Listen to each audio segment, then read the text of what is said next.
মুহাম্মদ রাসূলুল্লাহ সাল্লাল্লাহু আলাইহি ওয়াসাল্লামের খলিফা কেউ উম্মুল মুমিনিন আয়েশা রাদিয়াল্লাহু আনহাকে অ্যাসেম্বলিতে স্থান দেয়নি।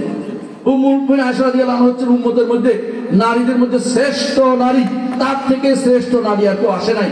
আলেমা ফাকিহা সর্বদিক থেকে শ্রেষ্ঠ নারী ছিলেন উম্মুল মুমিনিন আয়েশা রাদিয়াল্লাহু আনহা। অথচ তাকে কেউ কোনোদিন দেখছে, কোনো ক্ষমতা দেখছে, কোনো ভাগে দেখছে, কোনো দায়িত্ব দেখছে? আপনারা যেটা করেন এটাকে জেনে নেবেন। আপনারা এটা করার আগে হাজারবার চিন্তা করবেন কোন কাজটা কোন ইসলাম প্রতিষ্ঠা করতে যাচ্ছে এটা বলেন।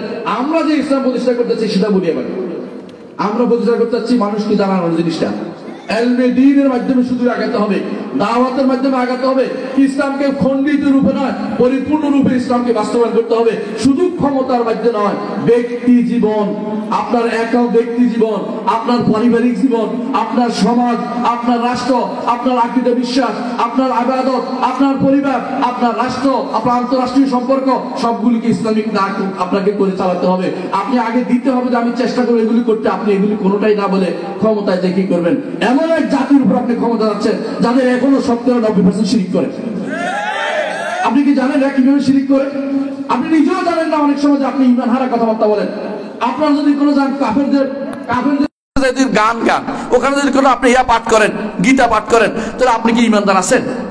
আপনি কিসের ভিত্তিতে আপনি ক্ষমতা যাওয়ার জন্য ব্যস্ত হয়ে পড়ছেন? আপনি নিজের ইমানটা রক্ষা করতে পারেন নাই। ইমান রক্ষা না করে আপনি নিজে কিভাবে রাষ্ট্রপ্রধান হবেন?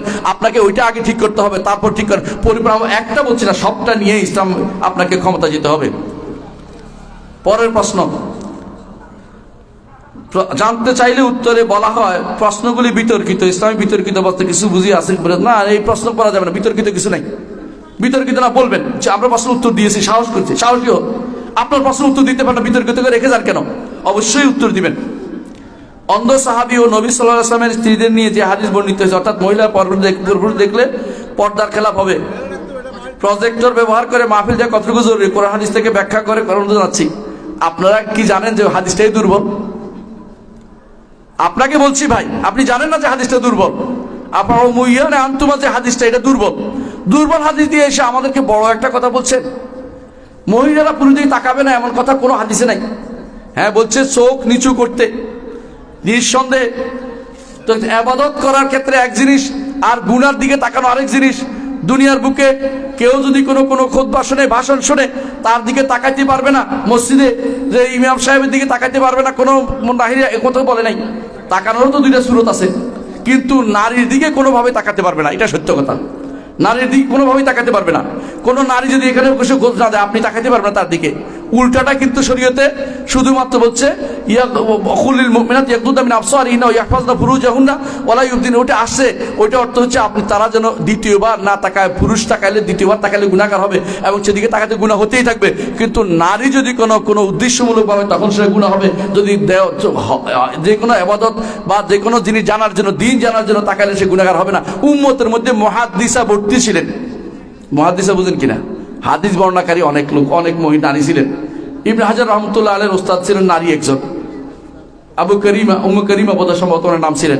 তিনি যে হাদিস বর্ণনা করতেন, হ্যাঁ আপনি বলতে পারেন যে পর্দার এই পাশ থেকে তিনি হাদিস বর্ণনা করেছেন, কিন্তু তিনি তো আওয়াজ শুনেছেন, তিনি সেখানে গিয়েছেন।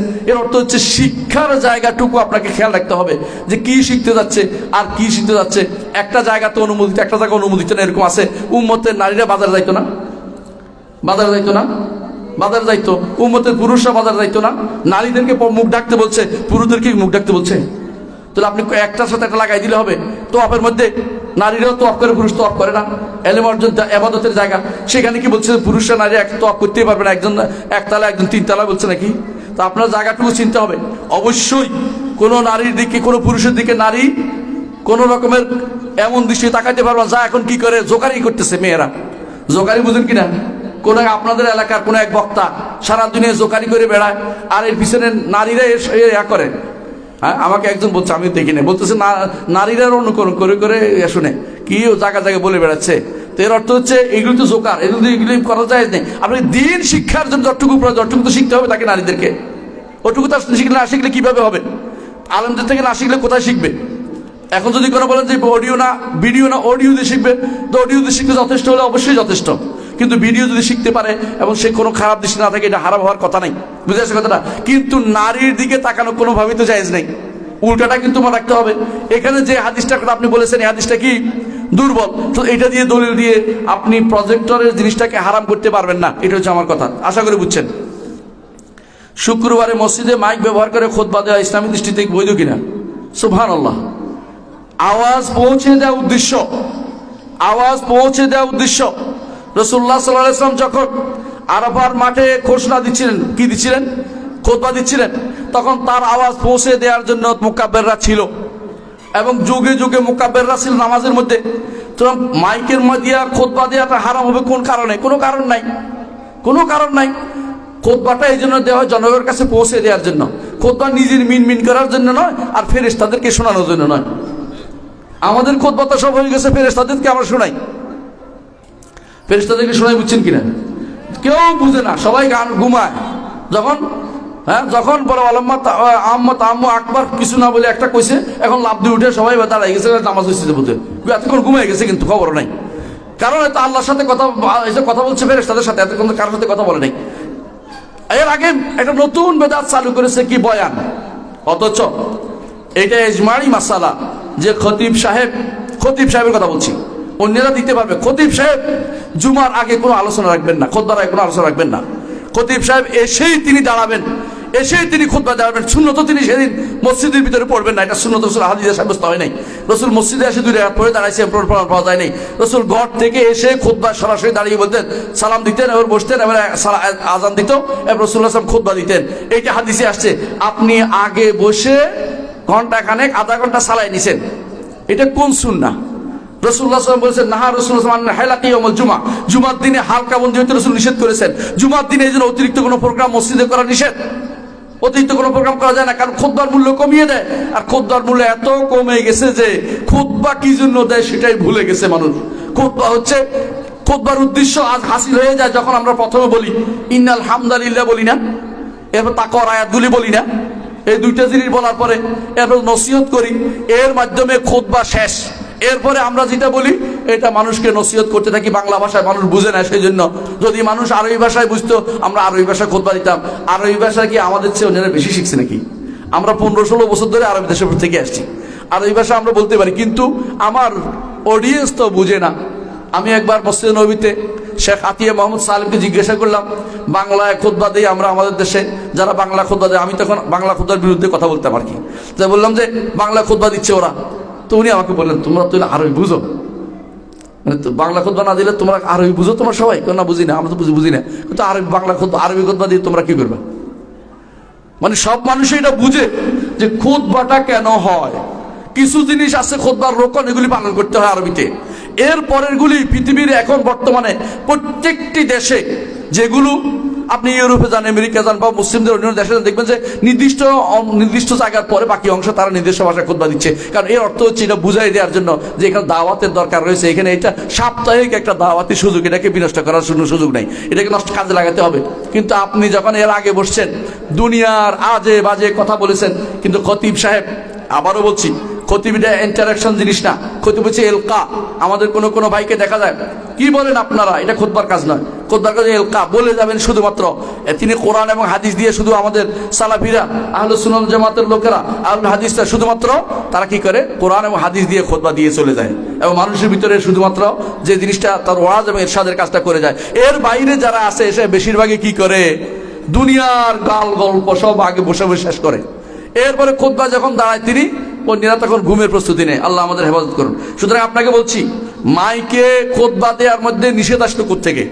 মাইক তো বিবিজাতি আবাদত না, মাইক হচ্ছে ওসিলা, মাইক হচ্ছে একটা ওসিলা, মাধ্যম, আবাদত করার মাধ্যম না, আবাদতকে বড় করার মাধ্যম। বড় করার রাসূলের উদ্দেশ্য ছিল আবাদতকে পৌঁছে দেয়া, তাকবীর পৌঁছে দেওয়া একটা উদ্দেশ্য ছিল, যেমন এই জন্য মুকাব্বির নিয়োগ হয়েছে, তেমনি মাইকের খুতবার আওয়াজ মানুষের কাছে পৌঁছে দেয়া, এইটা একটি উদ্দেশ্য শরীয়তের। এইটাকে বলা হয় শরীয়তের উদ্দেশ্য, ওয়াসাইলুশ শারআ। এটাকে কোনোভাবেই এদিক সেদিক করার কোনো সুযোগ নাই। মাইকে জানিয়ে দিবে, শব্দ করবে, যাতে করে মসজিদের ভিতরে বাইরে যারা সবাই শুনতে পায়। হ্যাঁ, এইটা সালাতের সময় যেন ঘরের ভিতরে ঘুমাইতে না পারে, এই জন্য ফিরে আসা উচিত, এর শব্দ জোর করে করবে। দ্বিতীয় প্রশ্ন, কোনো ব্যক্তি মারা গেলে মসজিদের মাইকে ঘোষণা করা ইসলামী দৃষ্টিতে বৈধ কিনা? এইটা আরেক মাসালা, এইটা আর এইটার সাথে এক নয়। যদি এমন লোকরা উপস্থিত হয়ে যায় যাদেরকে মাইকে না বললেও মাইকে না বললেও মাস উপস্থিত হয়ে যায়, তাহলে মাইকে জানানো যাবে না। কথা বলছেন কিনা? এই জন্য শেখুল আলবানী রহমতুল্লাহ আলাইহি তিনি বলছেন, আমার মৃত্যুর পরে তোমরা ঘোষণা দিয়ে আনিও না। আমাদের মধ্যে একটা ঘোষণা দেওয়ার প্রবঞ্চনা আছে। হ্যাঁ, আজকে আমার ভাই আমাকে ভালোবেসে যা কতগুলি কথা বলতে লাগছিল আমার নামে, আমার খুব কষ্ট লাগছে। আমি এত কিছু না, প্রতিদিন ঈমান নবায়ন করতে চেষ্টা করি। তা আপনারা বারবার আমাকে এত কিছু বলেন না। আমি যদি মরে যাওয়ার পরে আল্লাহ জান্নাত দিয়ে দেয়, আমাকে কবরে শাস্তি না দেয়, আমি বড় লোক, আলহামদুলিল্লাহ বড় লোক। আর যদি দুনিয়াতে আপনি আমাকে অনেক কিছু মনে করেন, মরার পরে আমার জন্য কিছু খারাপ ছাড়া কিছু না থাকে, তো আমার মতো হতভাগা আর কেউ নাই। তো আমাকে এত বড় করে তোলার কারণটা কি? কিছু করবেন এগুলি। অমুক তমুক আল্লামা শব্দ আমার কাছে ঘৃণিত শব্দ। আল্লামা শব্দ, চিন্তাবিদ শব্দ আমার কাছে আরো বেশি ঘৃণিত শব্দ। চিন্তাবিদ, আল্লামা বা অমুক হচ্ছে হজরত, অমুক দাবা, অমুক কুয়া, অমুক কুয়াসিরি কত নাম দিচ্ছেন, এগুলি সবগুলি হচ্ছে শয়তানের কারসাজি। এগুলি আল্লাহ রাসূল সাল্লাল্লাহু আলাইহি ওয়াসাল্লামের সাহাবীদের মধ্যে কোনোদিন ছিল না। এগুলি তাবেঈনরা কোনোদিন ব্যবহার করেন নাই। এগুলি শুধুমাত্র ইমামরা ব্যবহার করেন। আমাদের সমাজে এগুলি কেন আসছে? ব্যক্তি পূজা থেকে চলে আসছে। ব্যক্তি পূজা দয়া করে বাদ দিবেন। যাকে ভালোবাসেন অন্তর থেকে ভালোবাসেন, প্রচার করার দরকার নাই। আল্লাহর কাছে ভালো পাবেন, অন্তরে ভালোবাসা আল্লাহ জানবেন এবং আপনাকে পুরস্কৃত করবেন। তাকে একান্ত জানিয়ে দিবেন তোমাকে আমি ভালোবাসি, সেও বলবে আল্লাহ যার জন্য আল্লাহর জন্য আপনি আমাকে ভালোবাসেন, আল্লাহ আপনাকে ভালোবাসুন। এটার কারণে আপনি এইটা বলে দেন, হাদিসে রাসূলুল্লাহ সাল্লাল্লাহু আলাইহি ওয়াসাল্লাম বলেছেন। কিন্তু বেশি ঘোষণা দিবেন না দয়া করে। কেউ দেখছি যে 15 মিনিট পর্যন্ত শুধুমাত্র ওনার প্রশংসা বর্ণনা করেছেন, এরকমও দেখা যায়। এগুলি সবই হচ্ছে বিভ্রান্তি। বিশ্বাস করুন, যারা ঈমান ও আমল সম্পর্কে জ্ঞান রাখে না তাদেরকে এত প্রশংসা করেন কেন? কি জন্য করেন? এটা করা যাবে না। হ্যাঁ, যাদেরকে দাওয়াত দিলে, আবার শেষ হয়ে যাচ্ছে আমার কথা, যে যেই দাওয়াতে যে বলছিলাম যেখানে পর্যাপ্ত লোক হাজির হয়ে গেছে, মাইকে সেটা আর বলবেন না। পর্যাপ্ত লোক হাজির হয় নাই, এটা কেন মাইকে বলবেন? কারণ ফরজে কিফায়া আদায় হচ্ছে না। ফরজে কিফায়া আদায় হওয়ার মাধ্যমটাও আপনাকে আদায় করে নিতে হবে। এটা হচ্ছে মা লা ইয়াতিমুল ওয়াজিবু ইল্লা বিহি ওয়াজিব। আপনারা যারা অনেকেই উসুল জানেন, যেটা না করলে ওয়াজিব আদায় করা যায়, এটা করাটা ওয়াজিব, তখন জানাতে হবে। আর যদি আপনি জানেন যে মসজিদে টাকা খরচ করে বলছে, ভাই ইনি তো এই মসজিদের মুসল্লি, এই মসজিদের মুসল্লি, এই মসজিদের মুসল্লি যদি তিনি হয়ে থাকেন, তাহলে অবশ্যই তিনি এইটুকু পাওয়ার যোগ্য যে তার ইয়ার জন্য এটুকু তিনি পাওয়ার যোগ্যতা রাখেন যে তার জানাজার জন্য অন্তত তিনি মানুষকে কেউ জানতে পারুন। তো এটা বাড়াবাড়ি করার সুযোগ নাই, এটুকু মানুষ আসার জন্য। কিন্তু পর্যাপ্ত মানুষ আসলে আপনার আর বলার দরকার নেই, বলবেন না। 3 নম্বর প্রশ্ন, মৃত ব্যক্তির উপলক্ষে 3 দিনের খানা করা কি জায়েজ? 3 দিনের খানা, 3 দিন তাকে খাওয়া, তার পরিবারকে খাওয়াতে, ওইটা হলো কথা। 3 দিনের জন্য খানা করলে এটা হলো কি? এটা হলো নিয়াহা, এটা হারাম, এটা জায়েজ নাই, এটা কুফরির অন্তর্ভুক্ত। রাসূলুল্লাহ সাল্লাল্লাহু আলাইহি ওয়াসাল্লাম বলেছে আর নিয়াহাতু কুফরুন। আমি কাফের বলি না, সাবধান, আমি কুফরি বলছি। এর হচ্ছে তারা আল্লাহর নেয়ামতের সাথে কুফরি করা। আল্লাহ যা করছেন তাকে না মেনে তার বিরুদ্ধে দাঁড়ানো, এটা ঠিক নয়। আল্লাহ রাসূলুল্লাহ সাল্লাল্লাহু আলাইহি ওয়াসাল্লাম সুন্নাত হচ্ছে মৃত ব্যক্তিদের জন্য খাবারের ব্যবস্থা করা, মৃত ব্যক্তির পরিবারকে খাওয়ার ব্যবস্থা করা। আপনি 3 দিনের পরে যখন তার জন্য এক ব্যবস্থা করেছেন, 3 দিন না 50 বা 40, কোনোটা ইসলামে জায়েজ নাই, সবগুলি বিদআত এবং এগুলিকে শরীয়ত মনে করা যাবে না। আর একটি প্রশ্ন ইনশাআল্লাহ শেষ। মা যদি ছেলের বউকে তালাক দিতে বলে এই কারণে যে মা এই ছেলেকে দিয়ে অন্য মেয়েকে বিয়ে করাবে টাকার জন্য, এখন ছেলে কি করবে? বউ রাখবে না তালাক দিবে? বা বউ রাখলে কি ছেলে গুনাহগার হবে? তালাক দিবে না, এই কারণে তালাক দিবে না, বরং তিনি গুনাহগারও হবেন না। কারণ এই মেয়ের অধিকার আছে স্বামীর সাথে থাকা, টাকা নাই বলে সে থাকতে পারবে না। আর জানেন যে টাকা নেওয়াটা কি হারাম, যৌতুক এবং এটা হারাম। সুতরাং এই জাতীয় জায়গাতে, হারামের জায়গাতে পিতা মাতার অনুসরণ করা যায় না, হারামের জায়গাতে নেতার অনুসরণ করা যায় না, হারামের জায়গাতে কোনো ইমামেরও অনুসরণ করা যায় না, হারামের জায়গাতে কারো অনুসরণ করা যায় না। লা তাআতা লিমাখলুকিন ফি মাসিয়াতিল্লাহ, আল্লাহর অবাধ্য হয়ে কোনো মাখলুকের, কোনো সৃষ্টির কারো বাধ্যতা দেখাতে পারবেন না। আল্লাহ তাআলার অবাধ্য হয়ে আপনি কারো কথা শুনবেন না। সুতরাং মা যেহেতু অন্যায় কাজ করতে চায়, এই মা ভুলের পথে আজ তাকে বোঝানোর চেষ্টা করবেন, আপনি কোনো দিকে গুনাহগার হবেন না, কোনো দিকে গুনাহগার হবেন না। যদি এমন হতো নামাজ পড়ে না, এই জন্য মা বলছে কি করো, তালাক দিয়ে দাও, তাহলে তাকে বুঝাবেন নামাজ পড়তে না বলে তালাক দিয়ে দেবেন। কেন? কারণ নামাজ না পড়লে তো ইমানদার না। মা ঠিক কথাটাই বলছে, কিন্তু এই যে তুচ্ছ একটি কারণ, যেই কারণের সাথে শরিয়া মানে না এটাকে যদি কোনো আপনি পালন করতে যান, আর যদি আপনি এইটা পালন করার কারণে আপনি আরেকজনকে তালাক দেন, আপনি হক নষ্ট করলেন, আপনি গুনাহগার হবেন। কারণ আপনি বিনা কারণে তালাক দিচ্ছেন, কোনো কারণ নাই, শুধু মায়ের দোহাই দিয়ে আপনি তালাক কেন দিবেন? তালাক দেওয়া জায়েজ আছে অন্য কারণে, কিন্তু আপনি যেহেতু হারামের কারণে দিচ্ছেন তখন এটা হারাম হয়ে যাবে। কারণ দেখতে হবে কোন কারণে আপনি তালাকটা দিতে যাচ্ছেন। হ্যাঁ, আপনি তাকে পছন্দ করেন না, অন্য কারণে তালাক হইতেই পারে, পরিবারের সমাজে অনেক কিছু তালাক হইতে পারে। এটা ওই হাদিস শুদ্ধ নয় যেখানে বলা হয়েছে আল্লাহর কাছে নিকৃষ্টতম হালাল হচ্ছে তালাক, এটা শুদ্ধ নয়। কিন্তু তাই বলে আপনি কোনো একটা দুনিয়ার কোনো উদ্দেশ্যে বিনা অপরাধে কাউকে আপনি ক্ষতিগ্রস্ত করতে পারেন না। নারী হোক পুরুষ, সবারই অধিকার পাওয়ার, সে অধিকার বাস্তবায়িত অধিকার পাওয়ার তাদের অধিকার রয়েছে, সুতরাং তাদের অধিকারকে আপনি বিনষ্ট করতে পারেন না। আল্লাহ আমাদের বুঝার তৌফিক দান করুন। সুবহানাকাল্লাহু ওয়া বিহামদিকা আশহাদু আল্লা ইলাহা ইল্লা আনতা আস্তাগফিরুকা ওয়া আতুবু ইলাইক। আসসালামু আলাইকুম ওয়া রাহমাতুল্লাহি ওয়া বারাকাতুহু। আলহামদুলিল্লাহ, আমরা মহাতারাম কাছ থেকে অত্যন্ত মূল্যবান জ্ঞান গর্ব বক্তব্য আমরা শুনেছি। আমরা যাতে হুজুরের এই আলোচনার উপরে আমরা আমল করতে পারি, সেই তৌফিক দিন আমাদেরকে আল্লাহ দান করেন। প্রিয় জনতা, প্রিয় তৌহিদি জনতা, আজকে আমাদের এই মাহফিলের আমাদের সভাপতি উপস্থিত হতে পারেন, উনি অসুস্থ। আপনাদের কাছে উনি সবাই দোয়া চাইছেন, আপনারা সবাইকে ওনাকে সুস্থ হওয়ার জন্য সবাই দোয়া করবেন ইনশাআল্লাহ। উনি আমাকে ফোন করে বলার জন্য যে আপনাদের কাছে দোয়া চাইছে। আর উনি আজকে যে মাদ্রাসাটা আমাদের এখানে আছে চান্দপুর স্বতন্ত্র ইসলামী মাদ্রাসা, এই মাদ্রাসার আগে নাম ছিল আবু তাহের ইসলামী কমপ্লেক্স, কিন্তু এর নাম পরিবর্তন করে আমাদের এই মাদ্রাসার নাম দেওয়া হয়েছে চান্দপুর স্বতন্ত্র ইসলামী মাদ্রাসা। অর্থাৎ এই মাদ্রাসার যত 33 শতক সম্পদ এবং 3 তলা বিল্ডিং, 5 তলা ফাউন্ডেশন আছে ইনশাআল্লাহ, উনি সমস্ত সম্পত্তি এই প্রতিষ্ঠানের নামে ওয়াকফ করে দিয়ে গেছেন। ওনার জন্য সকলে দোয়া করবেন। আর এই প্রতিষ্ঠানটা যাতে আপনারা সকলে একটু হাত বাড়িয়ে দিবেন ইনশাআল্লাহ। আর উপরে আমরা 3 তলা হাফিজি আমরা বলার একটা পরিকল্পনা চলছে ইনশাআল্লাহ, কাজ বাকি আছে। এই হাফিজি ইনশাআল্লাহ রমজান মাসে চালু করবেন ইনশাআল্লাহ, আমাদের আশা আছে ইনশাআল্লাহ। হাফিজিটা চালু করার জন্য আপনারা সকলে, গ্রামবাসী সকলে একটু সহযোগিতা করবেন, ছাত্র দিয়ে, অর্থ দিয়ে, মন দিয়ে, বল দিয়ে, সব কিছু দিয়ে সহযোগিতা করবেন। প্রিয় তৌহিদি জনতা, এই মুহূর্তে আমাদের সামনে আমাদের প্রধান বক্তা হিসেবে আমাদের মাঝে যে বসেছেন, আজকে এই ভারত মহাদেশের যাকে আমরা দ্বিতীয় জাকির নায়ক বলি, এবং বাতিলের হুঙ্কারকারী জনাব মোহাম্মদ ব্রাদার রাহুল আমির সাহেবকে ওনার মূল্যবান বক্তব্য রাখার জন্য আমি ওনাকে অনুরোধ করছি। আমাদের যে গ্রামের এবং কমিটির পক্ষ থেকে আমি ওনাকে মূল্যবান বক্তব্য রাখার জন্য বিশেষভাবে আহ্বান করছি ইনশাআল্লাহ। ঠিক আছে।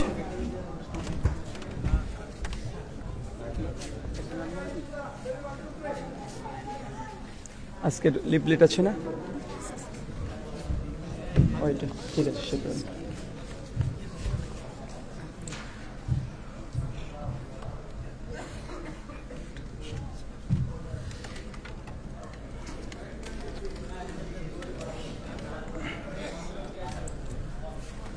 আসসালামু আলাইকুম ওয়া রাহমাতুল্লাহি ওয়া বারাকাতুহু।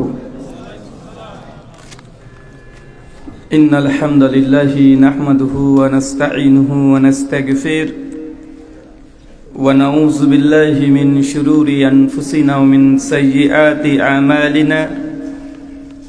মান ইয়াহদিহিল্লাহু ফালা মুদিল্লা লাহু ওয়া মান ইউদ্লিল ফালা হাদিয়া লাহু। وأشهد أن لا إله إلا الله وحده لا شريك له وأشهد أن محمدا عبده ورسوله أما بعد فإن خير الحديث كتاب الله وخير الهدي هدي محمد صلى الله عليه وسلم وشر الأمور محدثاتها وكل محدثة بدعة وكل بدعة ضلالة وكل ضلالة في النار. أعوذ بالله السميع العليم من الشيطان الرجيم من همزه ونفخه ونفسه. يا أيها الناس اتقوا ربكم الذي خلقكم من نفس واحدة وخلق منها زوجها وبث منهما رجالا كثيرا ونساء واتقوا الله الذي تساءلون به والأرحام إن الله كان عليكم رقيبا يا أيها الذين آمنوا اتقوا الله وقولوا قولا سديدا يصلح لكم أعمالكم يغفر لكم ذنوبكم ومن يطع الله ورسوله فقد فاز فوزا عظيما قال رب اشرح لي صدري ويسر لي أمري واحلل عقدة من لساني يفقهوا قولي ربي زدني علما وزدني فهما সমস্ত প্রশংসা সেই মহান সত্তা আল্লাহ সুবহানাহু ওয়া তাআলার জন্য, যিনি আমাদের সৃষ্টি করেছেন। শুধু সৃষ্টি করেননি, এই সহস্র কোটি মাখলুকাত সৃষ্টি করার পরেও যিনি আমাদের এই মানব জাতিকে সর্বশ্রেষ্ঠ জাতি, সর্বশ্রেষ্ঠ মাখলুকাত এবং সর্বশ্রেষ্ঠ নবী মুহাম্মদে আরবি সাল্লাল্লাহু আলাইহি ওয়াসাল্লামের উম্মত হিসেবে প্রেরণ করেছেন, সেই মহান সত্তা আল্লাহ সুবহানাহু ওয়া তাআলার সংক্ষিপ্ত শুকরে সুজুদ আদায় করি তার নিজেরই শেখানো ভাষা দিয়ে। সকলে এক বাক্যে পড়ি আলহামদুলিল্লাহ। দুনিয়া ও আখিরাত কল্যাণ ফাউন্ডেশনের উদ্যোগে এবং পরিচালনায় আজ তৃতীয় বার্ষিকী আজমুশান ওয়াজ মাহফিল, তারিখ 26শে জানুয়ারি 2025 রবিবার, স্থান চাঁদপুর স্বতন্ত্র ইসলামিয়া ইবতেদিয়া মাদ্রাসা, চাঁদপুর দেবিদ্বার, কুমিল্লা। আজকের এই আলোচনা সভাটিকে সফল করার জন্য যারা সার্বিক দিক থেকে সাহায্য এবং সহযোগিতা করেছেন তাদের প্রত্যেকের নাম স্বতন্ত্রভাবে নিয়ে শুকরিয়া আদায় করা সম্ভব নয়। তারপরেও আজকের এই চলন্ত সভার সভাপতি সাহেব এবং সহ সভাপতি সাহেব, অতিথি এবং বিশেষ অতিথি সহ দূর দূরান্ত থেকে যেসব দিনী ভাই এবং বোনেরা আলোচনা শ্রবণের উদ্দেশ্যে একত্রিত হয়েছেন, পাশাপাশি যারা অর্থ, শ্রম, মেধা, অক্লান্ত পরিশ্রম দিয়ে আজকের এই আলোচনা সভাটিকে সফল করার প্রয়াস করেছেন, আল্লাহ সুবহানাহু ওয়া তাআলা তুমি তাদের প্রত্যেকের নেক নিয়াত এবং নেক আমলগুলোকে কবুল করে নাও। সকলে পড়ি আমিন। মহান সত্তা আল্লাহ সুবহানাহু ওয়া তাআলার কাছে দোয়া, এই প্রার্থনা, আল্লাহ সুবহানাহু ওয়া তাআলা আমরা মানুষ, আমরা কম বেশি ছোট বড় ভুল, ত্রুটি বিচ্যুতি, গুনাহ, পাপ, অন্যায় করে থাকি। আজকের এই আলোচনা সভার উসিলায় আমাদের পেছনের ছোট ছোট গুনাহগুলোকে তুমি ক্ষমা করে দাও। সকলে পড়ি আমিন। সম্মানিত সুধী, বাদ মাগরিব থেকেই বিভিন্ন আলোচক তারা পবিত্র কোরআনুল কারীম এবং হাদিসে মুবারাকা থেকে অনেক গুরুত্বপূর্ণ আলোচনা আপনাদের সামনে পেশ করেছেন। আজকের এই আলোচনা সভার অন্তিম লগ্নে আপনাদের সামনে উপস্থিত হয়েছি একটি নির্দিষ্ট বিষয়ের উপরে কথা বলার জন্য। আজকে যে বিষয়ে গুরুত্বপূর্ণ আলোচনা হবে, আলোচ্য বিষয়, যে আমলে জান্নাতে নবীর সঙ্গী হবেন। কি বললাম বলেন তো? নবীর সঙ্গী হতে চান? কে কে চান না একটু হাত তোলেন তো। উঠে গিয়েছিল অর্ধেক হাত। অতি গুরুত্বপূর্ণ আলোচনা। আমরা প্রত্যেক মুসলিম, এটা আমাদের স্বপ্ন, এটা আকাঙ্ক্ষা, যে নবীকে আমরা না দেখেই আনুগত্য করছি, অনুসরণ করছি, তাকে আমরা দুনিয়াতে দেখতে পাইনি, এটা ঠিক। কিন্তু আল্লাহ নবী আলাইহিস সালাম এমন কিছু ইবাদত, এমন কিছু আমল আমাদেরকে বলে গেছেন যে ইবাদত এবং আমলগুলো করলে ইনশাআল্লাহ আমরা জান্নাতে, নবী যখন জান্নাতে থাকবেন তার প্রতিবেশী হিসাবে, তার সঙ্গী হিসাবে আমরা সেখানে অবস্থান করা সৌভাগ্যবান বা সৌভাগ্যবান আমরা সেদিন হতে পারবো ইনশাআল্লাহ। কখনো নিজেকে চিন্তা করেছেন আমরা এমন একজনের আনুগত্য করে, অনুসরণ করি, যাকে কখনো দুই চোখ দিয়ে আমরা দেখি নাই? কেউ নবীকে দেখেছেন? শুধু তাকে দেখি নাই এমনটাই নয়, যে তার কণ্ঠস্বর যে কেমন, কখনো তার কণ্ঠস্বরও আমরা কেউ শুনি নাই। কেউ শুনেছেন? যার সঙ্গে আমাদের বয়সের দূরত্ব প্রায় 1450 বছর আগে, যিনি দুনিয়াতে এসেছিলেন, মানুষকে দাওয়াত দিয়েছেন, নিজের উপরে অনেক নির্যাতন সহ্য করে তাইফের ময়দানে রক্তাক্ত হয়েছেন। উহুদের প্রান্তে 5খানা তীর নিজের শরীরে বিদ্ধ করে তিনি সাহাবা রাদিয়াল্লাহু আনহুদের সঙ্গে যুদ্ধ জিহাদ করেছেন। দুনিয়ার কোনো ফায়দার জন্য নয়, একটাই উদ্দেশ্য, এই মনুষ্য জাতিকে, মানুষ জাতিকে যেন আল্লাহ সুবহানাহু ওয়া তাআলা অভিমুখী করা যায়, মানুষকে জাহান্নামের পথ থেকে যেন জান্নাতের রাস্তাতে পর্যন্ত নিয়ে যাওয়া যায়। এই জন্য আল্লাহ নবী আলাইহিস সালাম তিনি অনেক প্রচেষ্টা করেছেন, কত গালিগালাজ শুনেছেন, কত নির্যাতিত, নিজের মাতৃভূমি মক্কাকে ত্যাগ করে মদিনায় যেতে হয়েছে কি হয় নাই?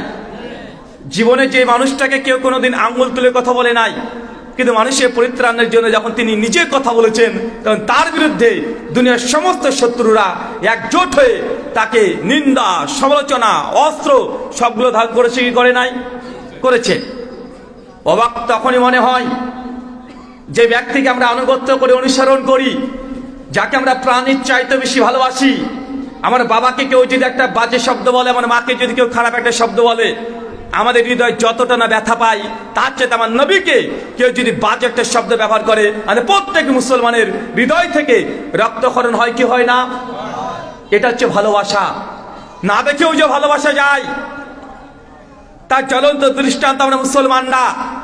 যে নবীকে কখনো দেখি নাই, তার কণ্ঠস্বর কখনো শুনি নাই, তার সঙ্গে বয়সের দূরত্ব প্রায় 1450 বছর। আপনি বাংলাদেশি, তার বাড়ি হচ্ছে মদিনা, যার দূরত্ব প্রায় 7500 কিলোমিটার। এই 7500 কিলোমিটার যার ভাষার সঙ্গে আমাদের ভাষার মিল নেই। তার ভাষা ছিল আরবি, আপনি কিছুই বুঝেন না। আমাদের ভাষা হচ্ছে বাংলা, আমাদের ভাষা তিনি বুঝেন না। তারপরেও এত বছর পরে একটা মানুষকে, পৃথিবীর 180 কোটি মানুষ কিভাবে ভালোবাসতে পারে ভাই? এটা একটা বড় প্রশ্ন আসেন আপনার অন্তরে, একটা প্রশ্ন। আপনি পৃথিবীতে কোনো মানুষকে ভালোবাসেন, ভালোবাসার মানদণ্ড আছে। আপনি ওই ব্যক্তিকে কেন ভালোবাসেন? কারণ সে আপনাকে কোনো সময়তে সহযোগিতা করেছিল, সাহায্য করেছিল, আপনি বিপদে পড়েছেন, উদ্ধার করেছে। এই জন্য তার প্রতি আপনার ভালোবাসা, তার প্রতি আপনার যে মহব্বত, এটা জেগে উঠেছে। এটা ভালোবাসার একটা কারণ। আল্লাহ নবী কখন আপনাকে সহযোগিতা করেছে? কথা বলেন। দুনিয়াতে কোন সে সহযোগিতা করেছে? কখন আপনাকে অর্থ দিয়েছে, টাকা পয়সা দিয়ে সাহায্য করেছে? না। তারপরে দেখেন আমরা তাকে ভালোবাসি। আপনি আপনার স্ত্রীকে ভালোবাসেন কারণ তার সৌন্দর্যে আপনি পাগল হয়ে গেছেন। তার সৌন্দর্য, বাহ্যিক দৃষ্টি, সৌন্দর্য, এটা আপনাকে পাগল পাড়া করে দিয়েছে। এই জন্য আপনি স্ত্রীকে ভালোবাসেন। কিন্তু আল্লাহর নবীকে আপনি কখনো দেখেছেন তিনি কখন কখন তিনি কেমন তিনি দেখতে ছিলেন? আমরা তাও জানি না। তারপর আমরা ভালোবাসি। এটা হচ্ছে প্রকৃত ভালোবাসা। আপনাকে আমি এক আশ্বাস দিতে চাই, যাকে আমরা দুনিয়াতে দেখি নাই, যেমন আল্লাহ সুবহানাহু ওয়া তাআলাকে দেখি নাই, ফেরেশতাকে দেখি নাই, নবী রাসূলদেরকে আমরা দেখি নাই, তারপর তাদের প্রতি আমাদের ভালোবাসা আছে। তাই এমন কিছু ইবাদত আমলের কথা আজকে আপনাদের সঙ্গে শেয়ার করব, যে ইবাদতগুলো করলে আপনিও জান্নাতে নবীর সঙ্গী হতে পারবেন। বেশি বলবো না, রাত্রি 11টা পার হয়ে গেছে।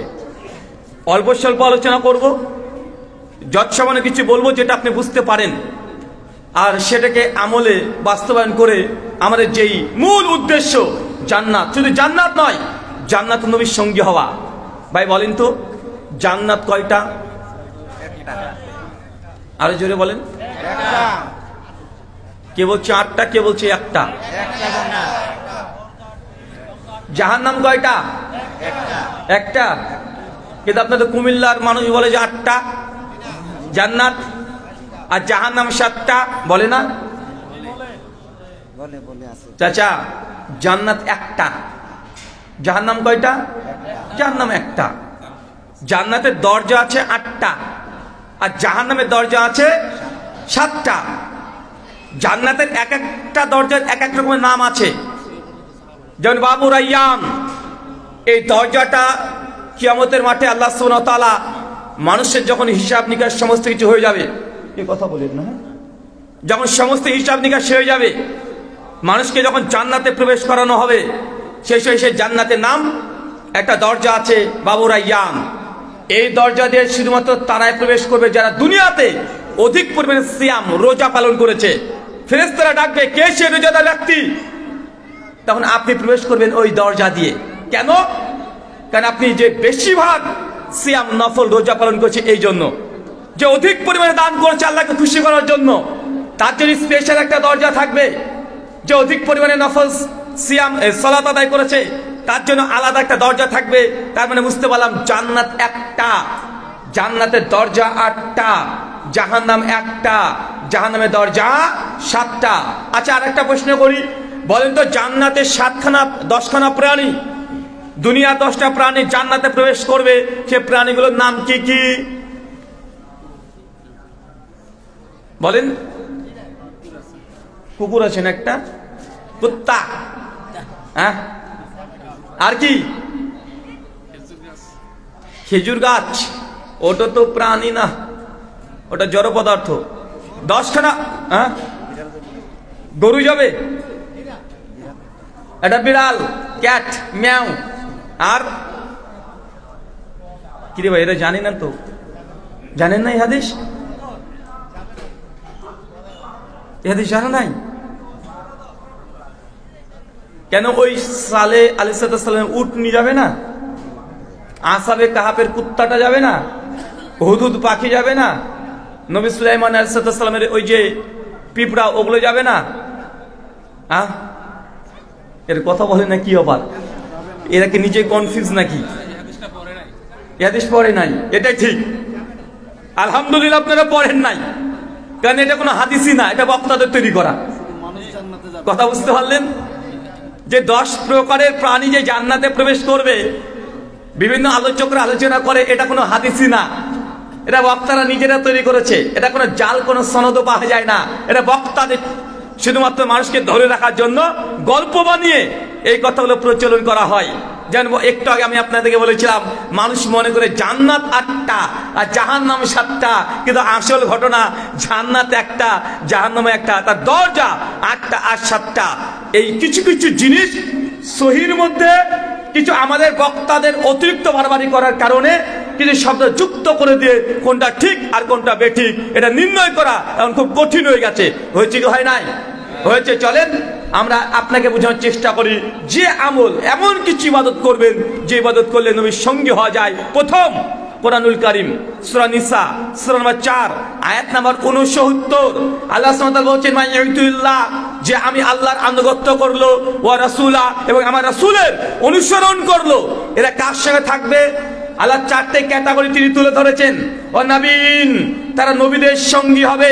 ও সিদ্দিকিন, যারা সত্যবাদী আবু বকর রাদিয়াল্লাহু আনহুর মতো তাদের সঙ্গী তারা জান্নাতে হবে। ও শুহাদা, যারা শহীদ হয়ে গেছে।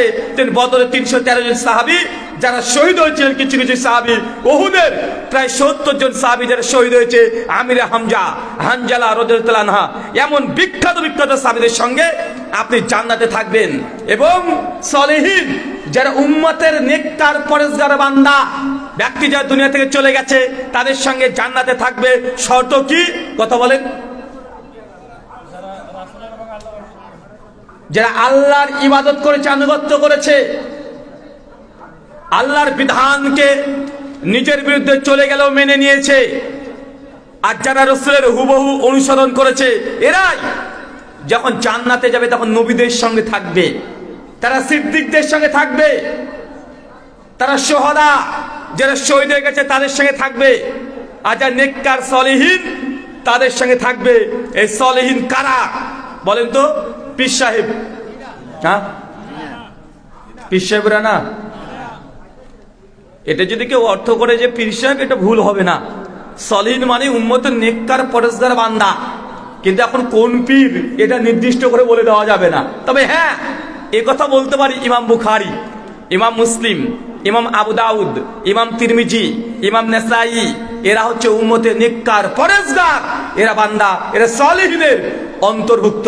ইমাম আবু হানিফা, ইমাম শাফিঈ, ইমাম মালিক, ইমাম আহমদ ইবনে হাম্বল, এরা হচ্ছে উম্মতের নেককার পরেজগার বান্দা, যারা আল্লাহর আনুগত্য করবে, রাসূলের অনুসরণ করবে। তাদের জন্য এই 4 ক্যাটাগরির আপনি সঙ্গী পাবেন জান্নাতে। এখন বলেন তো, জান্নাতে গিয়েছেন আর জান্নাতে এমন একটা ঘর পেয়েছেন যে নবীর ঘর এটা, তার প্রতিবেশী পাশে আছে আপনার ঘর, কেমন লাগবে? দুনিয়াতে আপনি যাকে দেখেন নাই, যার প্রতিবেশী হওয়ার সৌভাগ্যবান হন নাই, সৌভাগ্য তো পেয়েছে কে? আবু বকর রাদিয়াল্লাহু আনহু, ওমর বিন খাত্তাব, ওসমান বিন আফফান আশেপাশে নবীর সঙ্গে সবসময় থাকতেন, নবীর জন্য জীবন দিয়েছেন, নবীর পেছনে নামাজ পড়েছেন, নবীর খুতবা শ্রবণ করেছেন, হিজরত করেছেন, মক্কা থেকে মদিনাতে যুদ্ধে অংশগ্রহণ করেছেন, এমনকি নবীর শেষ অন্তিম সময় তারা প্রেসিডেন্ট দাঁড়িয়ে ছিল। তারা কতই না সৌভাগ্যবান, কিন্তু আমরা তাকে দেখি নাই, তার কণ্ঠ শুনি নাই, কিন্তু তারপরে তাকে আনুগত্য অনুসরণ করছি। আল্লাহ নবী এই জন্য বলছে, আমাকে যারা দেখে ঈমান এনেছে, পরবর্তী আমার উম্মত যারা আছে, যারা না দেখে আমার আনুগত্য অনুসরণ করবে, আমাকে মেনে নিবে, তাদের ডবল আজর, মানে ডবল সওয়াব। তা তো নবীকে দেখেছে, দেখে নাই? কিন্তু আমরা না দেখে তাকে ভালোবাসি, না দেখে তার আনুগত্য করি। তার বিরুদ্ধে একটাকে যে টুক শব্দ করে আনে, ব্রেন কাজ করে না, হৃদয় থেকে রক্তক্ষরণ হয়ে যায়। বাপের বিরুদ্ধে বললে মুসলমান মেনে নেয়, মায়ের বিরুদ্ধে বললে মুসলমান মেনে নেয়, কিন্তু আল্লাহ নবীর বিরুদ্ধে বাজে একটা শব্দকে প্রয়োগ করলে, সে মুসলমান হোক আর নাস্তিক হোক, হৃদয় থেকে আপনাদের রক্তক্ষরণ হয় কি হয় না? হয়। এটা হচ্ছে আমরা যে আল্লাহ নবীকে ভালোবাসি এই জ্বলন্ত দৃষ্টান্ত। কিন্তু আমরা এই ভালোবাসাতে সকলেই একমত, কিন্তু এই আমল যে বলছে আল্লাহ নবীর আনুগত্য অনুসরণ করতে হবে, আমরা এখানে আমরা কেউ একমত না। একমত নাকি? এখানে এসে ঝামেলা হয়ে যায়। অনেক মানুষ আছেন, নবীর আনুগত্য প্রথমে বাহ্যিক দিক থেকে শুরু করতে হবে। আপনি পৃথিবীর যদি কোনো মানুষকে যদি ভালোবাসেন, একজন নায়ককে যদি ভালোবাসেন, কি করেন? নায়কের ড্রেস আগে নকল করেন, করেন কি করেন না? নায়ক কিভাবে চুল কাটে, কোন পোশাকটা পরে, কিভাবে প্যান্ট পরে, কিভাবে চুলটা আঁচড়িয়ে দেয়, ভাই এরকম সব নকল করেন কি করেন না? তার দাড়ির স্টাইল কেমন, তার গোফের স্টাইল কেমন, কি ধরনের পোশাক পরছে, এটা আমি নকল করি কি করি না? আমরা সকলে নকল করি। কিন্তু আল্লাহ নবীকে আপনি যে ভালোবাসেন, নবীর যে বাহ্যিক সূরা আপনার মধ্যে দেখা যায়, আপনাকে দেখে তো কালমার্ক, লেনিন, স্ট্যালিন এদের মতো মনে হয়। মুখে আপনার দাড়ি কই? জি, নবীর জন্য জান দিতে পারি, কিন্তু দাড়ি রাখতে পারবো না, তাই না ভাইজান? মা যদি বউকে তালাক দিতে বলে, যার প্রশ্ন এসেছে একটু আগে, অভিযোগ টাকা, প্রশ্ন করছেন স্ত্রীকে কি তালাক দেওয়া যাবে? কিন্তু আপনি দাড়ি রাখতে যাচ্ছেন, স্ত্রী দাড়ি রাখতে দিচ্ছে না, না দাড়ি রাখবে না, এই প্রশ্ন আসে না যে হুজুর ওই বউটাকে রাখবো না বাতিল করে দেবো। কিন্তু আপনার এখন একটু এই টাকার প্রতি লালসা আছে। মা তো ঠিকই বলছে, টাকা কেন দিবে না, ওর বাপের আছে তো, মানে আপনার স্বার্থ জড়িয়ে আছে, এই জন্য প্রশ্নটা আসছে। এমন প্রশ্ন আসে না, কথা বলেন। আরে আল্লাহ নবীর বাহ্যিক সূরাত দাড়ি রাখা, শুধু আল্লাহ নবীর না, পৃথিবীতে এমন কোন নবী নাই, এমন কোন শরীয়ত আল্লাহ নাযিল করে নাই যে শরীয়তে দাড়ি রাখার কথা নাই। সহিহ বুখারী কিতাবুল লিবাস হাদিস নাম্বার 5090 আল্লাহ নবী বলছেন, ইবনে আব্বাস থেকে আর সহিহ মুসলিম আছে, আমাদের আয়েশা থেকে কিছু বর্ণনা আছে 5টা, আর কিছু বর্ণনা আছে 10টা, যে প্রত্যেক নবী রাসূলের কিছু ফিতরাত ছিল। প্রথম, তার দাড়িটাকে বড় রাখবে, গোফটাকে ছোট করবে, আর গোটা শরীরের যেগুলো অবাঞ্ছিত লোম এগুলো ঊর্ধ্বটান 40 দিন তারা উপড়ে ফেলবে, তারা খতনা করবে। এরকম 10টা খানার নিদর্শন আছে প্রত্যেক নবীদের সুন্নাত। তো এই সুন্নাত আপনি পালন করেন না কেন? দাড়ি কেন রাখেন না বলেন? আপনার ওজোর পেশ করেন, বউকে তালাক দিবেন, মা বলেছে টাকার জন্য, দাড়ি কেন রাখেন না? কে নিষেধ করেছে? নবীকে ভালোবাসি, 350 জর্দা মুখে পান, আপনার 350 মানে বুঝেন না। আমাদের ইন্ডিয়াতে চলে, মানে দরজার টেম্পার কোনটা আছে, 60, 120, 250, 350, মানে এটা মানে জর্দার টেম্পার। আপনাদের মানে নাম চলে নাকি হাকিমপুরি, হ্যাঁ বাবা নুরানি, আহারে কি নাম, সব জান্নাতি নামগুলো নিয়ে দখল করে দিয়েছে। নুরানি মানে জর্দা, চিন্তা করেছেন মানে কত খাটাসে, মানে নামটা দিয়েছে, মানে নুরানি কায়দা, নুরানি কোরআন, নুরানি মাদ্রাসা, ও নাম দিয়ে দিয়েছে। এটা হচ্ছে নুরানি জর্দা, স্পেশাল হুজুরদের খাবার, তাই না? নুরানি দিয়ে হুজুরদের জন্য এটা জায়েজ করে দিয়েছে। আমি অবাক হই, বিশেষ করে আপনাদের কুমিল্লা, ব্রাহ্মণবাড়িয়া এদিকে তো আশিকে রাসূলের অভাব নেই, আছে নাকি?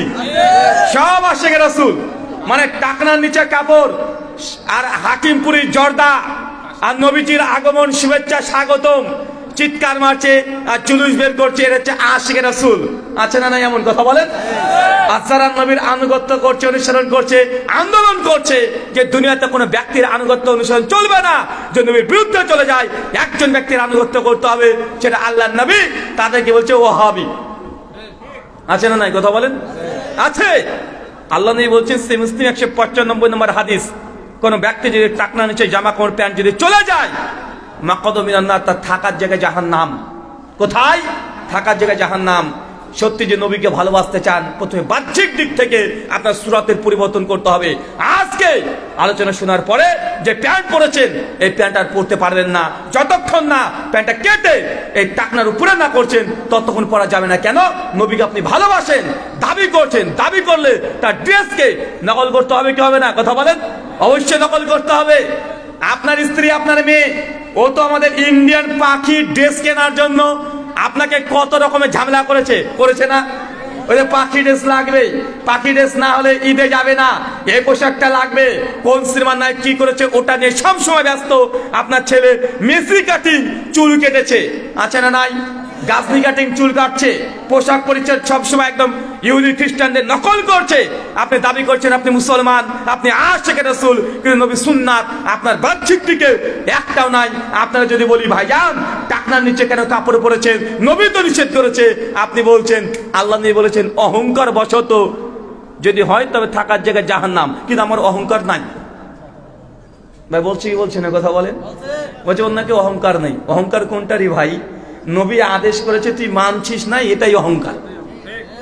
নবীর আদেশ তুমি মানছো না, এটাই তোমার জন্য অহংকার। কেন সাহাবী ওমর বিন খাত্তাব কি তার মধ্যে খুব বেশি অহংকারী ছিল নাকি? টাকনার পরে কাপড় তিনি পরতেন কেন? সাহাবীদের হৃদয় কি অহংকার যুক্ত ছিল না অহংকার মুক্ত ছিল? কথা বলেন।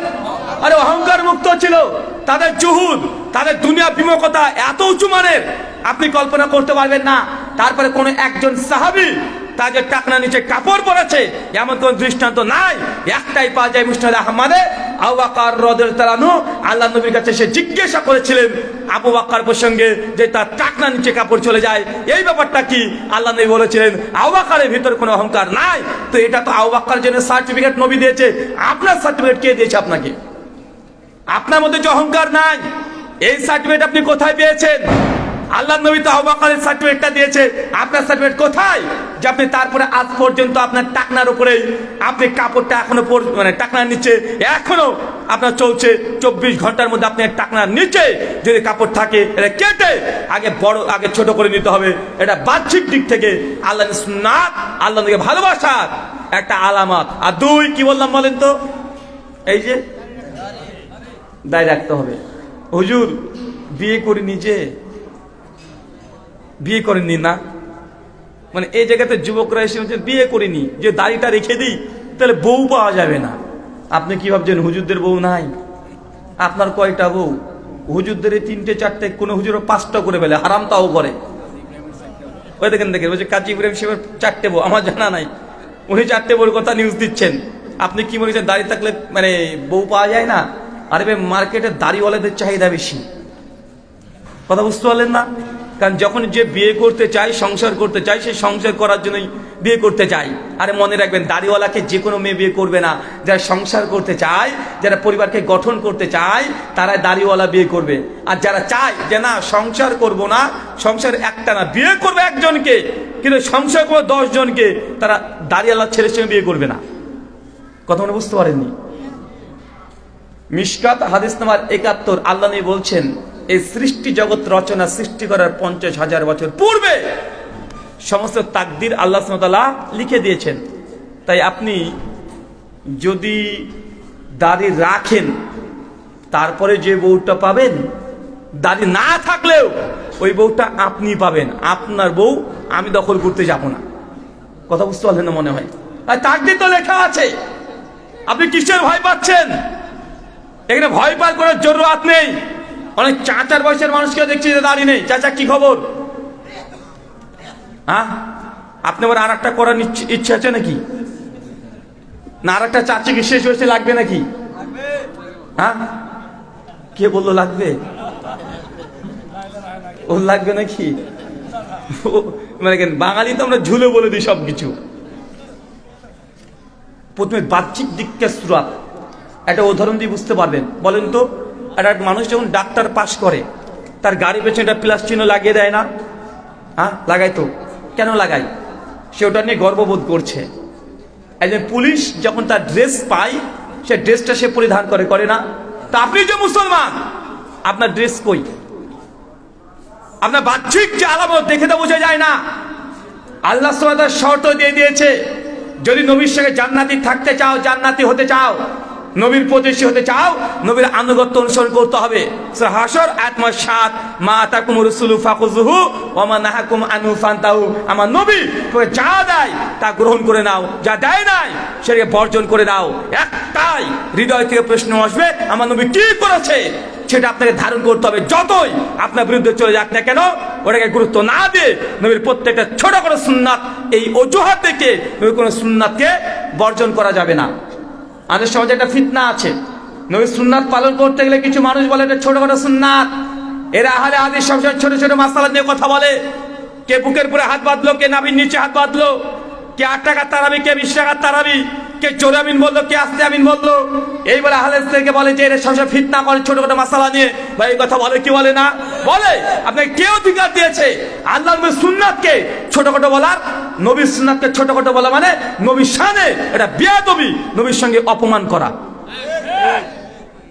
দেখেন সুনান আবু দাউদ কিতাবুস সালাত হাদিস নম্বর 755, বিখ্যাত সাহাবী আব্দুল্লাহ ইবনে মাসউদ রাদিয়াল্লাহু তাআলা আনহু জঙ্গে জামালের সময় 32 হিজরিতে তিনি মৃত্যুবরণ করেন। তিনি বলছেন, আবু দাউদের 755 নম্বর হাদিসটা উঠিয়ে দেখবেন। ইবনে মাসউদ বলছেন, একদিন আল্লাহ নবী সালাত আদায় করছেন, নবীর ডান পাশে আমি দাঁড়িয়ে গেলাম সালাতে। তারপরে আমি আল্লাহর নামাজ পড়ছেন, আল্লাহু আকবার, নামাজ শুরু করে দিয়েছেন। ইবনে মাসউদ বললেন যে আমিও গিয়ে আল্লাহু আকবার হাত বাঁধলাম নবীর সঙ্গে। লক্ষ্য করেছেন? কি বলেন তো? ডান হাতের উপরে বাম হাত কে বেঁধেছে? সাহাবী ইবনে মাসউদ। ঠিক ডান হাতের উপরে বাম হাত বেঁধেছে। আমার হাত বাঁধে কোথায়? বাম হাতের উপরে ডান হাত। আর উনি বেঁধেছেন ডান হাতের উপরে বাম হাত। ইবনে মাসউদ বলছে, নামাজরত অবস্থায় আল্লাহ চট করে আমার হাতটাকে ধরে বাম হাতের উপরে ডান হাত করে দিলেন। আমার প্রশ্ন, আপনি যে বলছেন যে নবীর সুন্নাত ছোটখাটো, হাত কোথায় বাঁধতে হবে এটা নিয়ে দ্বন্দ্ব করার দরকার নেই। হাত ছেড়ে দিলে কি নামাজ হবে না? এই প্রশ্ন কেন আসবে? আল্লাহ নবী যদি এটাকে ছোটখাটো মনে করতেন, নবীর নামাজের সময় সচরাচর এদিক ওদিক তাকান না। নামাজের সময় দুনিয়াবি কোনো কাজ করা মানে জায়েজ নয়, এটা নিষিদ্ধ। কিন্তু আল্লাহ নবী নামাজরত অবস্থায় তিনি নামাজের তরিকা চেঞ্জ করে দিচ্ছে। নবী তো মানে চাইলে পারতেন যে নামাজ শেষ হবে, তাহলে ইবনে মাসউদকে বলতেন, ইবনে মাসউদ তুমি এইভাবে হাত বেঁধেছো, এইভাবে বাঁধা ঠিক হয় নাই, তুমি বাম হাতে করে ডান হাত বাঁধবে, শেখাতে পারতেন কি পারতেন না? পারতেন। কিন্তু তিনি অপেক্ষা করেন নাই। নামাজের মধ্যে তার হাতের স্থান পরিবর্তন করে দিয়েছে। আপনাকে কেউ অধিকার দিয়েছে আল্লাহ নবীর সুন্নাতকে ছোটখাটো বলার? এই পোকাটাকে দূর করতে হবে আপনার ব্রেন থেকে। নবীর কোনো সুন্নাত ছোটখাটো নয়। এই ছোট করে সুন্নাত করতে করতে করতে করতে এখন বলছে যে ভাইজান আপনি দাড়ি রাখেন না কেন? বলছে ভাই সুন্নাত নিয়ে কি লাভ, রাষ্ট্র ইসলাম কেমন হয়েছে, তুমি দাড়ি নিয়ে কি করেছো? ভাই এমন কথা বলে না। ওকে যদি বলে ভাই এই যে তুমি মীর জাফরের মতো দাড়ি রেখেছো আর এদিক দিয়ে দিকে চেঁচেছো কেন? অনেকে আছে না ভাই চাচ্ছে এদিক দিয়ে, কি দরকার রে ভাই চাচার? অনেকে বলছে ভাই এক মুষ্টি পরে দাড়ি রাখতে পারবো কি পারবো না। দাড়ির 4টে মাসালা শুনে নেন। 1, দাড়ি রাখা ফরজ। কি বললাম? হানাফি, শাফি, মালিকি, হাম্বলি সবার ঐক্যমতে দাড়ি রাখা ফরজ। 2, দাড়িকে চেঁচে ক্লিন সেভ করা হারাম। 3, দাড়িকে নিজের গতিতে ছেড়ে দিয়ে বড় করা, এটা সুন্নাত। কিন্তু মানুষ মনে করে দাড়ি রাখা সুন্নাত। চাচা দাড়ি রাখা সুন্নাত না, দাড়িকে বড় করা, ছেড়ে দেওয়া এটা সুন্নাত। কি বললাম বলেন তো? দাড়ি রাখা কি এজ এ মুসলিম দাড়ি রাখবেন, এটা প্রত্যেক নবীদের ফিতরাত, এটা ফরজ। দাড়িকে চাচা হারাম, আর দাড়িকে নিজের গতিতে ছেড়ে দেওয়া এটা হচ্ছে সুন্নাতে রাসূল। আর দাড়িকে এক মুষ্টির পর রাখতে পারবেন কি পারবেন না, ছোট কাটা জায়েজ না না জায়েজ, এটা নিয়ে উলামাদের মধ্যে মতভেদ আছে। যে অনেক সাহাবীরা তারা এক পৃষ্ঠ পরে কেটেছেন, কিছু সহিহ রিওয়ায়াতে পাওয়া যায়। কিন্তু আমাদের উদ্দেশ্য এটা নয় যে সাহাবীরা কোন আমল করেছে, আমরা দাড়ি কেন রেখেছি, আবু হুরায়রার সুন্নাত হিসাবে, ইবনে আব্বাসের সুন্নাত হিসাবে, ইবনে ওমরের সুন্নাত হিসাবে, না নবীর সুন্নাত হিসাবে? হানাফি, শাফি, মালিকি, হাম্বলি, দেওবন্দি, বেরেলভি, জামাত ইসলামের চরমনাই, এনাদপুরি, জৌনপুরি, রাজারবাগী, ফুলতলি, দেওয়ানবাগী, আটরশি সবাই একমত যে আল্লাহর নবী জীবদ্দশাতে দাড়িতে কোনো দিন কেচি লাগাই নাই। যারাই বলছে দাড়ি কাটা একটু জায়েজ, এদিকে একটু চাষা জায়েজ, নিচে একটু চাষা জায়েজ, তারা বলছে সাহাবীদের আমলের কথা। তো দাড়ি রাখা কাজ সুন্নাত, নবীর সুন্নাত হিসেবে যদি পালন করেন দাড়িতে হাত দিতে পারবেন না। আর যদি বলেন না যে জায়েজ কাজটা করব, তাহলে আপনি দাড়ি কাটতে পারেন, চাষতে পারেন, আপত্তি নাই। তবে আল্লাহ জানিয়ে দিয়েছেন যে নবীর আনুগত্য করবে, সুন্নাত অনুসরণ করবে, সে কার সঙ্গে থাকবে? আল্লাহ নবীর সঙ্গে থাকবেন। এখন আপনার সিদ্ধান্ত আপনার কাছে।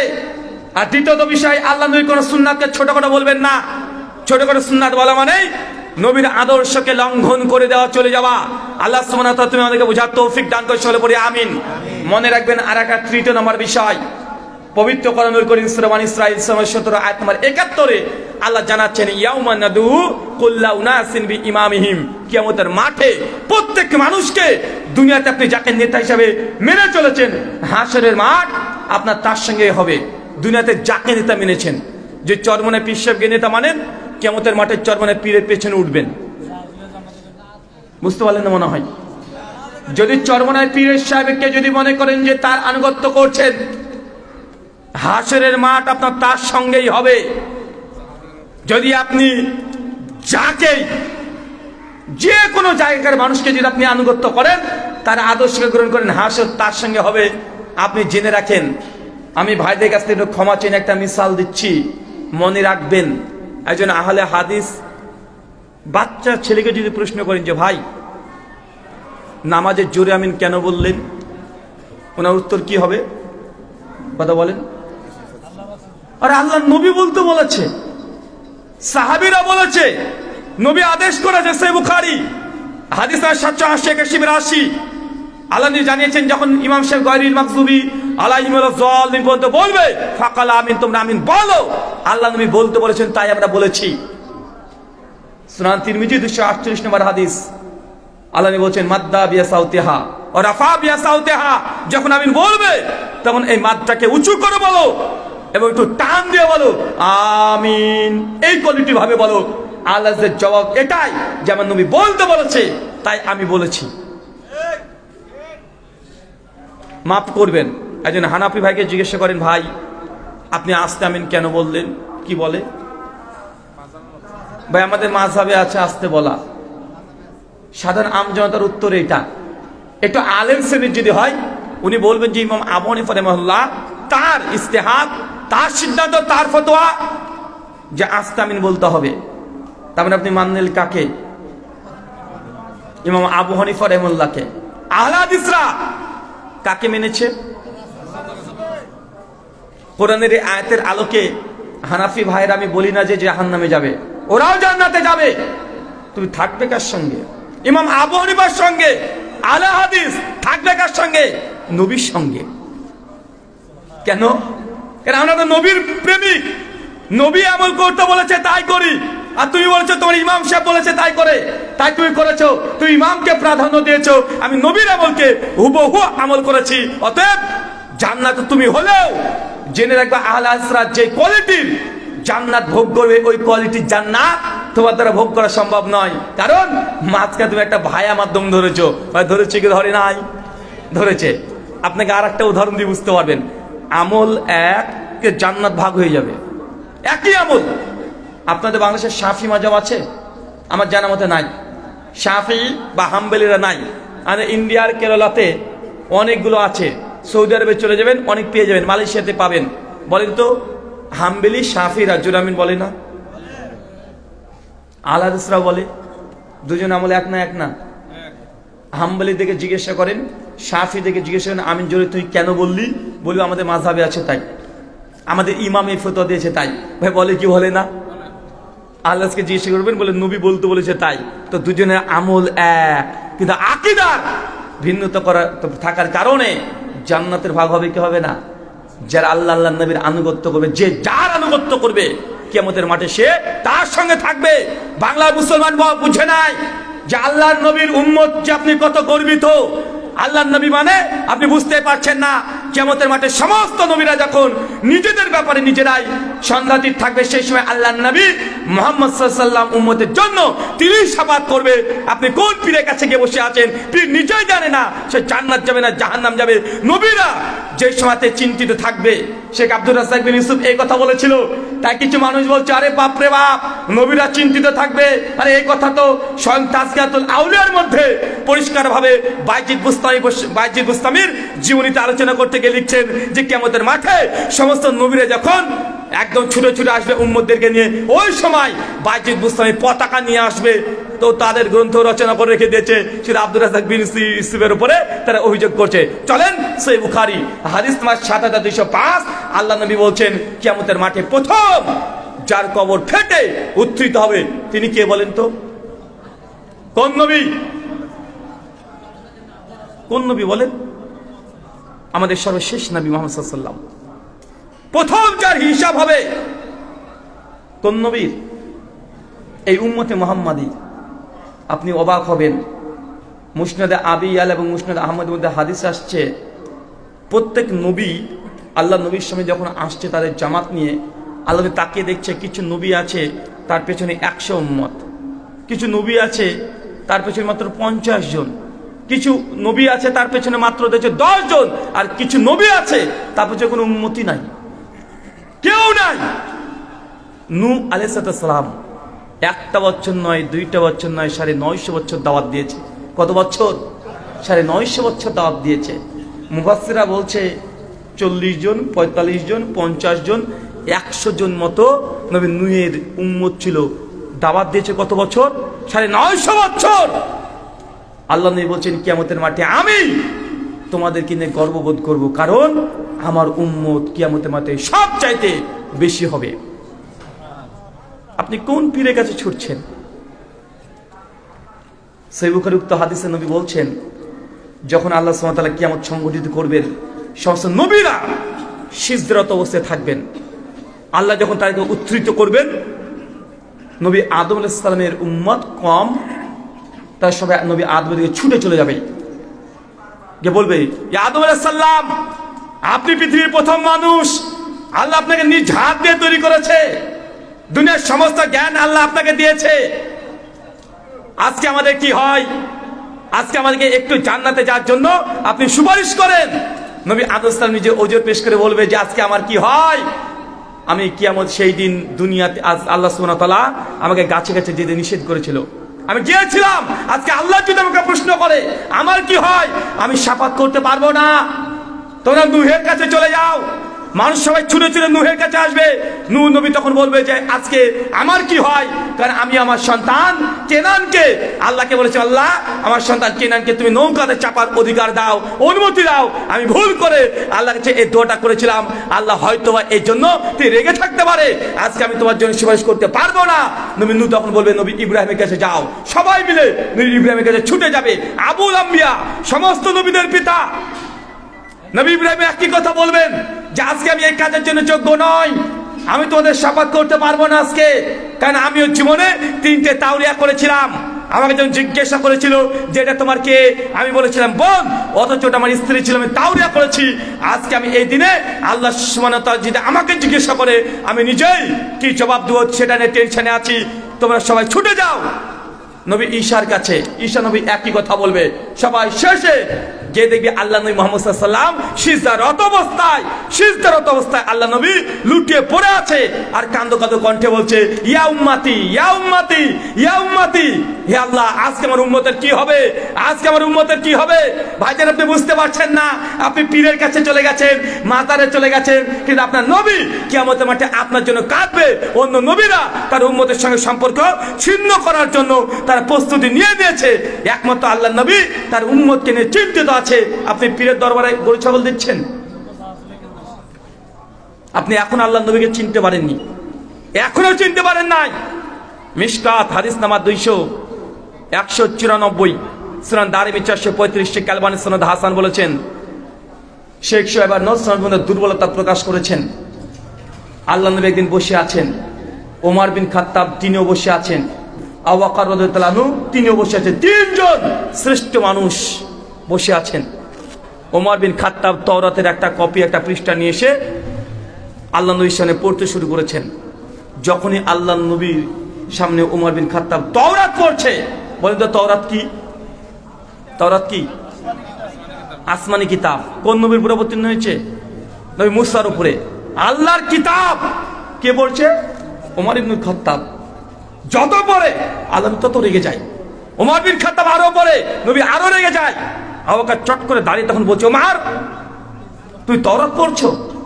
দেখছো না তো তাওরাতে কেন নবী রাগান্বিত হচ্ছে? তুই তাওরাত পড়া বন্ধ রাখো। আল্লাহ নবী চট করে দাঁড়িয়ে উঠে তখন বলছেন, ওয়াল্লাযী নাফসি বিয়াদি মুহাম্মদ, ওমর সেই সত্তার কসম যারাতে আমি নবীর প্রাণ আছে, তুই তাওরাত পড়ছো। এই তাওরাত তো অবতীর্ণ হয়েছে মূসার উপরে। স্বয়ং মূসা যদি জীবিত হয়ে চলে আসে, ফাত্তাবিউনি, তবে নবী মূসাকেও আমার আনুগত্য অনুসরণ করে মূসাকে জান্নাত যেতে হবে, আর তুই তাওরাত পড়ছো। এই হাদিসের ওইটা আপনি বুঝতে পারেননি।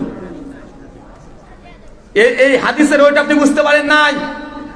নবী মূসা আলাইহিস সালাম বলছেন, আমাদের নবী বলছেন যদি মূসা জীবিত হয়ে আজকে চলে আসে, তাহলে মূসার জান্নাত নির্ভর করছে কার উপরে? কথা বলেন। আল্লাহ নবীর আনুগত্য অনুসরণের ভেতরেই। মূসা নবী যদি এসে মনে করে যে সে তাওরাতের বিধান মেনে চলবে বা চলতে পারবে, কথা বলেন, কোরআন আসার কারণে তাওরাত, জাবর, ইনজিল তিনটে বাতিল হয়ে গেছে। নবী মুহাম্মদ সাল্লাল্লাহু আলাইহি ওয়াসাল্লাম আসার কারণে মূসা, ঈসা, দাউদ, সুলাইমান, ইউনুস, ইউসুফ, ঈসা, ইয়াকুব যত নবী আছে তাদের সকলের শরীয়ত বাতিল হয়ে গেছে, রহিত করে দিয়েছে। কিন্তু আপনি এখনো আল্লাহ নবীর আনুগত্য বুঝতে পারেন নাই। দুনিয়াতে আরেকজন নবী আসবেন, সেই নবীর নাম কি? ঈসা নবী। তার নবুয়ত টাইম শেষ হয়ে গেছে, নবী হিসাবে নয়, উম্মত হিসেবে আসবেন। বলেন তো সে কি দিয়ে গোটা বিশ্ব জগতের শাসন পরিচালনা করবে? সেই মুসলিমের হাদিস কিতাবুল ফিতানে আসছে, কোরআন এবং সুন্নাহ দিয়ে গোটা বিশ্বকে তিনি শাসন করবেন। ঈসা নবী যদি মনে করে যে তার অবতীর্ণ গ্রন্থ ইনজিল দিয়ে গোটা বিশ্ব জগৎকে তিনি শাসন করবে, ভাই হবে? কথা বলেন না। আমার প্রশ্ন এটাই, যদি নবী মুহাম্মদ সাল্লাল্লাহু আলাইহি ওয়াসাল্লাম আসার কারণে নবী ঈসার আনুগত্য, মুসার আনুগত্য বাতিল হয়ে যায়, তাই দুনিয়াতে যত পীর বলেন, বুজুর্গ বলেন আর ইমাম বলেন, তাদের আনুগত্য কিভাবে জায়েজ হতে পারে?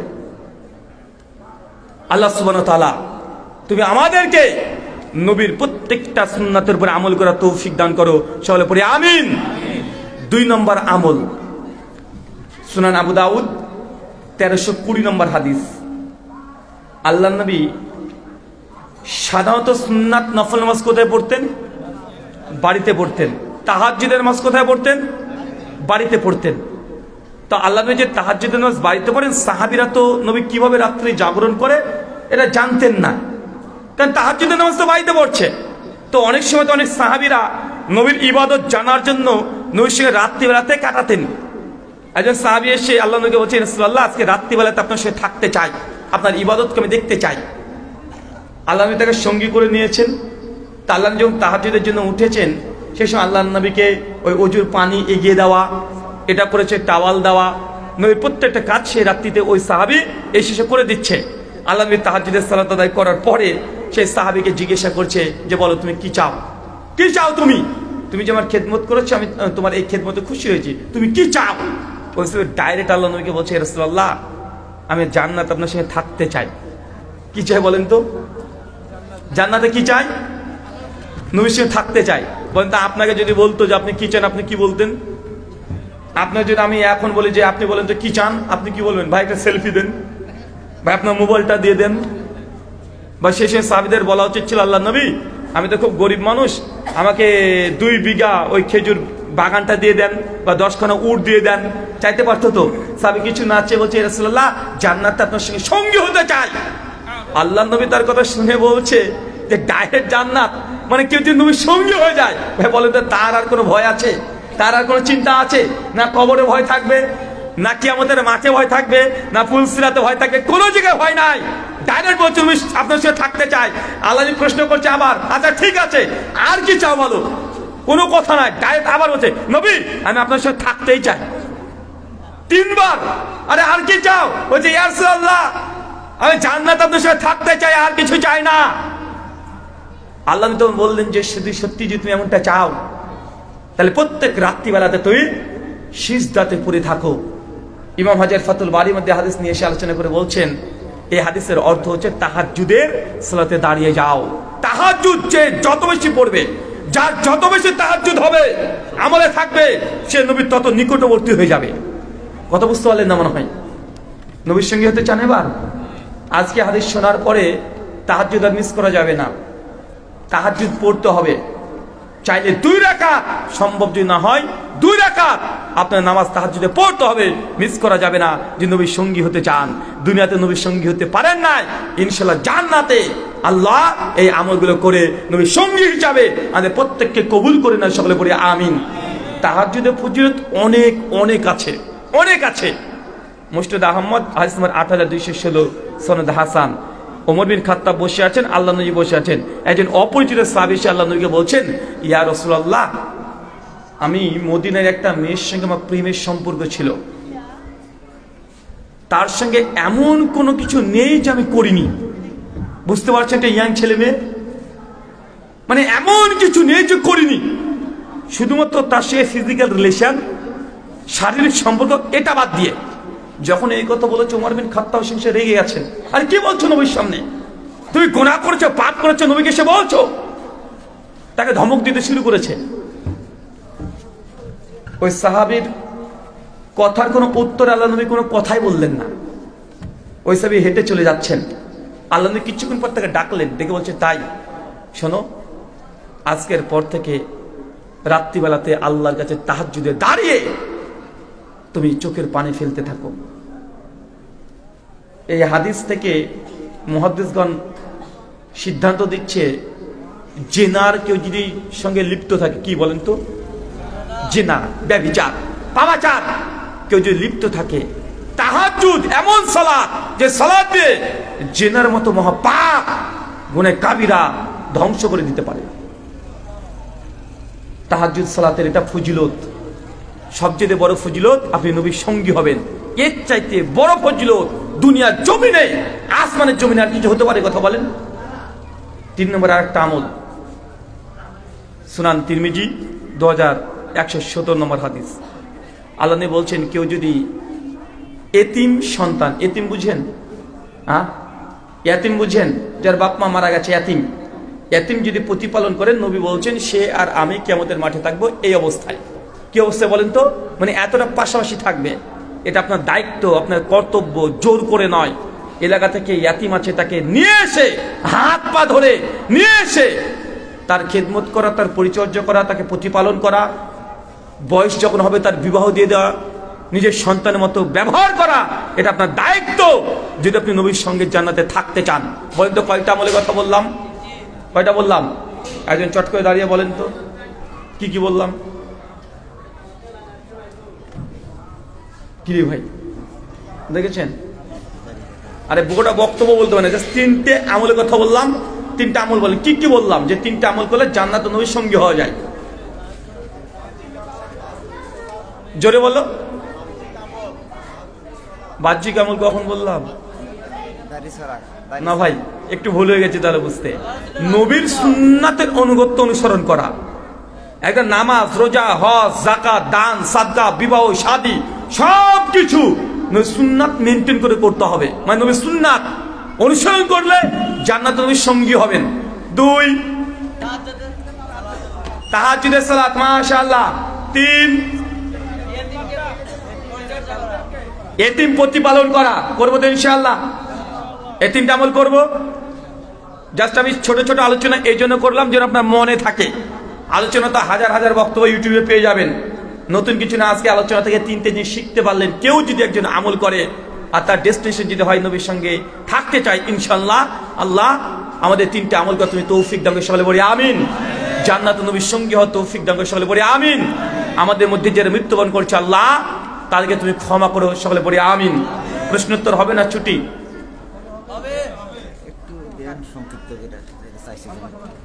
আচ্ছা আচ্ছা আচ্ছা, প্রশ্ন আপনি পড়েন। এই প্রশ্নটা হচ্ছে, আমরা মা বাবাকে বলি, আমরা বাবাকে বাবা বলি, কিন্তু আমার বউ কি আমার বাবাকে বাবা বলতে পারবে? ইসলামে কি বলে? প্রশ্ন আমি রিপিট করবো, সমস্যা নেই ভাই। প্রশ্ন যে শ্বশুর এবং শাশুড়িকে বাবা মা বলে ডাকা যাবে কি যাবে না? ডাকতে পারবেন, কোনো সমস্যা নেই। সহিহুল বুখারীর যে রেওয়াত আসছে যে তোমার বাবা না তাকে যদি বাবা পরিচয় দাও তাহলে সেটা গুনাহ কাবিরার অন্তর্ভুক্ত, তাই তো? এই হাদিস দ্বারা অর্থ এটা নয় যে কাকে বাহ্যিক দিক থেকে বাবা মা বলে আপনি ডাকতে পারবেন না। যে আপনার নিজের মেয়ে, আপনি মেয়েকে মা বলে ডাকতে পারেন না? মা এদিকে আয়। এলাকায় বাচ্চা ছোট ছেলে আছে, এ ছেলে, এ বাবা আয় বলে ডাকেন না? ডাকছেন, এগুলো কোনো ব্যাপার নয়। ব্যাপার হচ্ছে যে এমন কোন ছেলে আছে যা নিজের পিতার পরিচয়কে গোপন করে অন্য কাউকে পিতা বলে পরিচয় দেওয়া। কথা বুঝতে পারলেন? নিজের পিতার পিতৃ পরিচয়কে গোপন করে অন্য কাউকে পিতা বলে পরিচয় দেওয়া, এটা হারাম, এটা গুনাহ কাবিরা। কিন্তু কাউকে এমনি মুখে ডাকবেন, এই মুখে ডাকাটা এটা আপত্তিকর নয়। শুকরান। যে পালক সন্তান আছে, পালক সন্তান, আপনি একটা সন্তান প্রতিপালন করবেন, যখন জন্ম নিবন্ধন পত্র যখন লিখছেন তখন ওই পালক পুত্রের আসলে বাবা তার নামটা লিখতে হবে, আপনার নাম লেখা যাবে না। কথা বুঝতে পারলেন? ওই ছেলেটা প্রতিপালন হবে, আপনাকে বাবা বলে ডাকবে, আব্বা বলে ডাকবে, আব্বু বলে ডাকবে, সমস্যা নেই। কিন্তু খাতা কলম রেজিস্ট্রেশন সমস্ত কিছু নিজের পিতৃ পরিচয় তাকে জানিয়ে দিতে হবে। হ্যাঁ, বুঝি না। পালক পুত্রকে ভাইয়ের সঙ্গে তুলনা করেছে, কোথায়?